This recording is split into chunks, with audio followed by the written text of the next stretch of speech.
forever for us to even get to 5 points. Oh, whoa. Hey, it's Joseph. Channel's BrickTsar. In this video, we're going to be answering a BrickTsar answer thingy question from another Joseph. But I'm going to try to not hit my head on something in my video. Although I've done that before, I'm sure. This is from Maniac4Bricks, and I will put a link in the description below and also in the cards to his video bat. And it's a very interesting question, and one that there's a lot of different possibilities, and it's probably something that we will even have to follow up on later. But his question is, what are Lego sets that have some really cool or interesting play features? And sometimes these play features, you don't even realize the set has them until you build them or you actually try to play with them.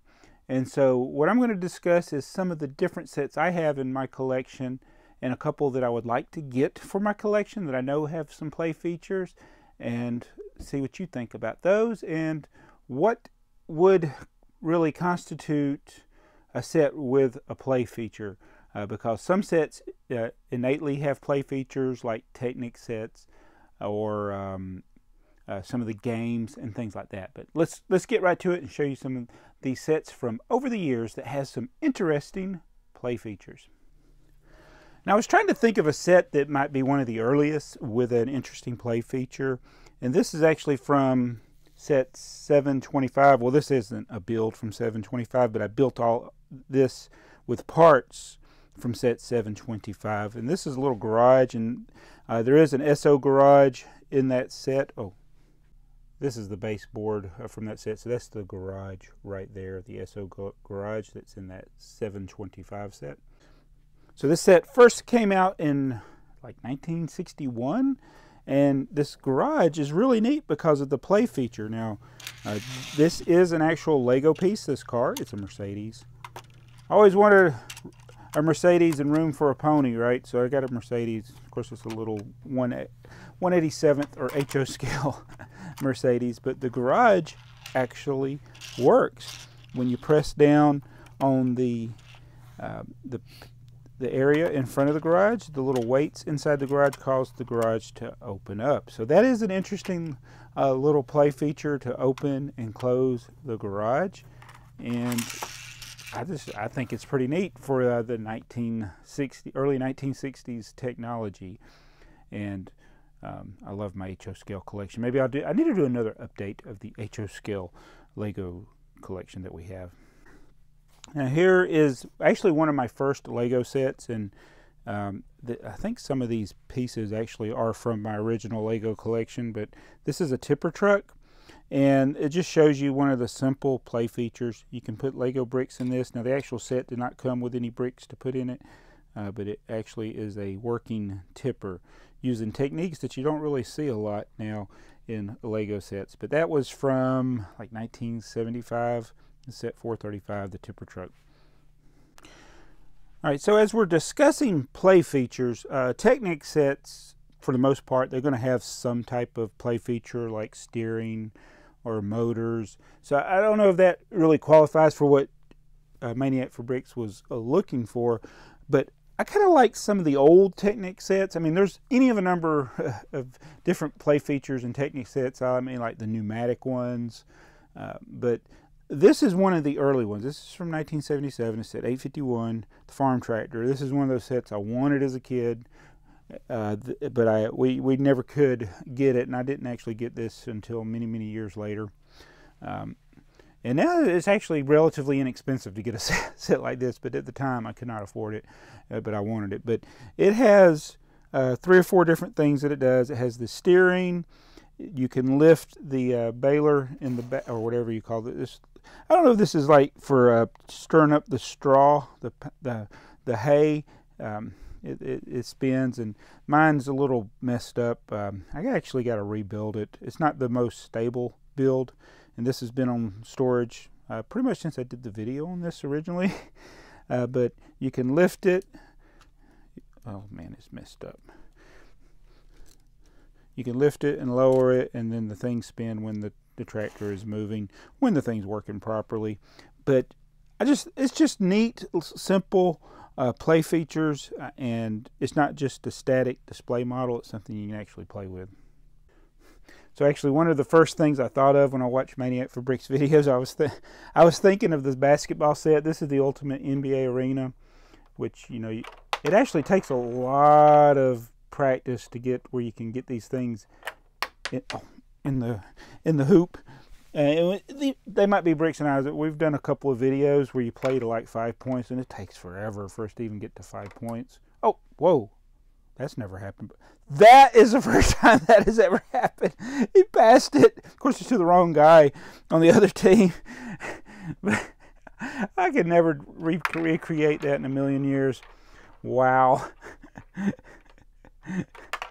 But I just like these sets. And coincidentally, TheyMightBeBricks is my son. We've done a couple of videos with sets like this playing, but Maniac4Bricks has a video of a set that I don't have that I am looking to get, and I want to get it with the actual. It's got a small mini-sized basketball. It's about like that, but it's like spin and shoot type thing. I think that actually might be the name of it. I have to look. I'll try to find his video and put a link to it.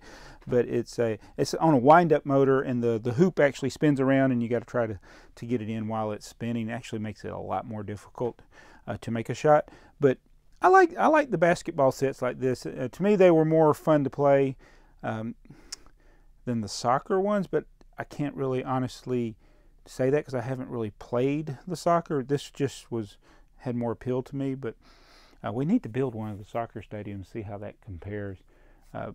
Yeah, I thought this was a good idea. Another thing that I think of with play features is the Adventurers. Now, this is not an adventure set. Obviously, it's Indiana Jones. And the Adventurers were kind of like the thing that Lego did before they got the Indiana Jones license.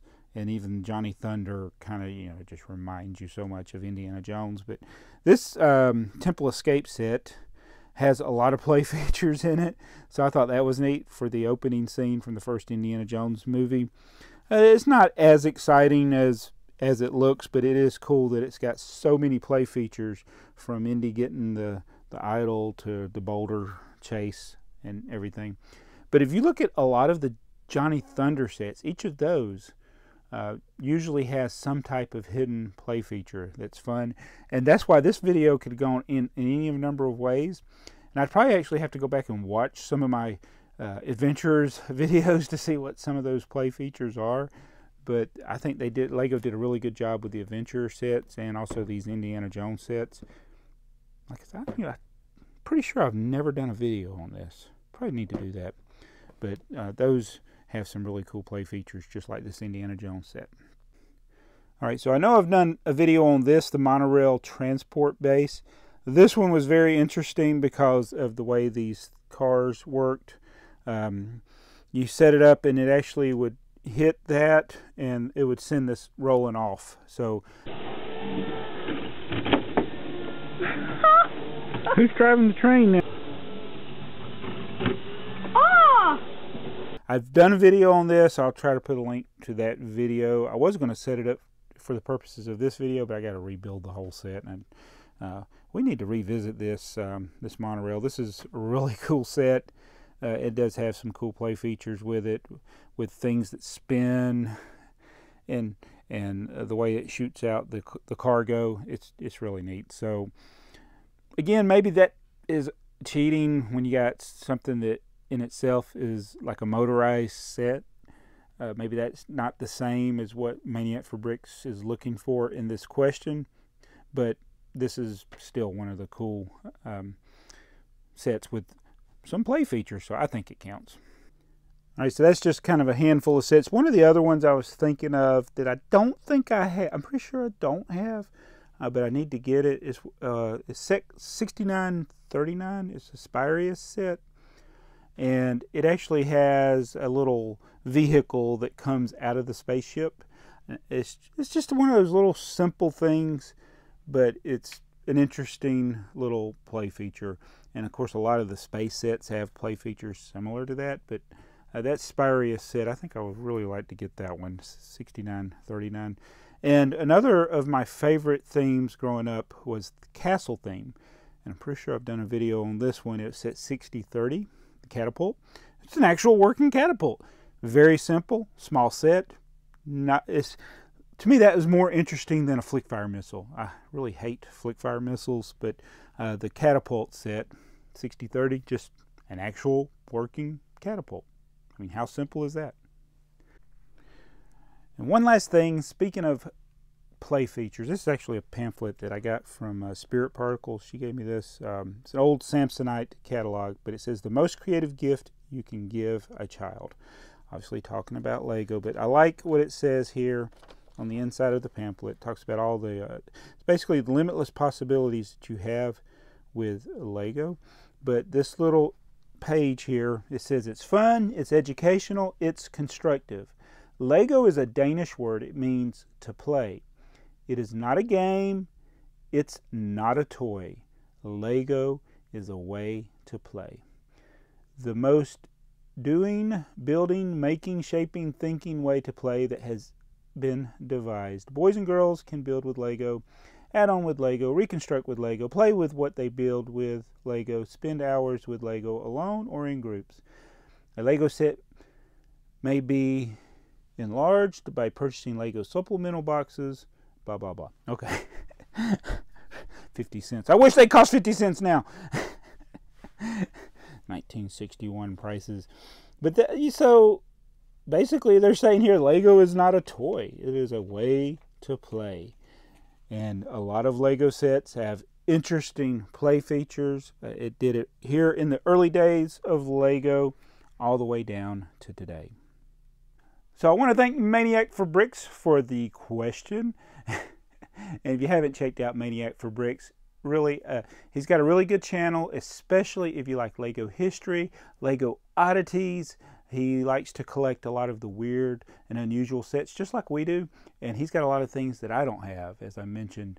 And so it's really neat to look at his collection and some of his thoughts on Lego sets. So be sure to check him out. If you're not already subscribed to him, go ahead and do that. And if you're not subscribed to BrickTsar, what's wrong with you?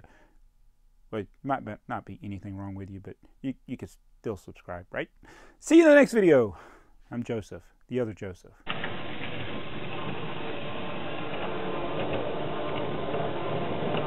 Will.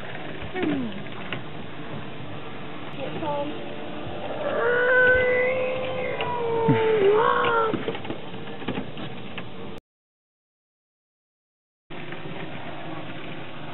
Please make it go right. Ha! Got home.